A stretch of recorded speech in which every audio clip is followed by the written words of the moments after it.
Srdečne vás pozdravujem, volám sa Jan Narančík. Chcel by som vám predstaviť koncepciu, ktorá je v každom ohľade novátorská a unikátna.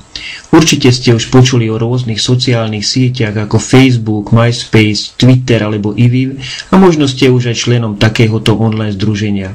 Tieto stránky sa prudko rozrastajú, napríklad Facebook má dnes skoro 500 miliónov užívateľov. Ovplyvňovacia a nákupná sila takejto siete má obrovský význam. Nie náhodou sa dá hodnota takýchto stránok merať v miliónoch alebo až v miliardách dolárov.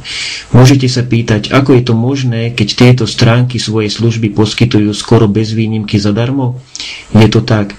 Rozličné firmy sú ochotné platiť obrovské sumy prevádzkovateľom týchto stránok, aby cez reklamu na týchto sieťach oslovili potenciálnych zákazníkov svojimi tovarmi a službami.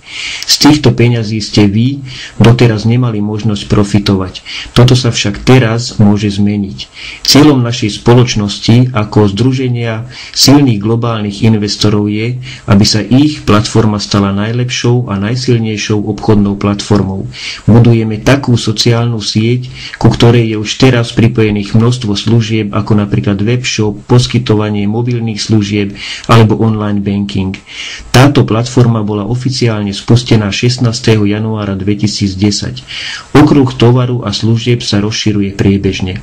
Pozvite svojich priateľov, známych, vybudujte si svoju sieť a získajte ľahko a jednoducho pravidelný pasívny príjem bez toho, aby ste museli zápasiť s tradičnými ťažkosťami MLM obchodov ako odmietanie alebo povinné mesačné nákupy. Ak chcete vedieť viac o tejto možnosti, s dôverou sa obráťte na partnera, ktorý vás nasmeroval k tejto informácii. Prajem vám pekný zvyšok dňa.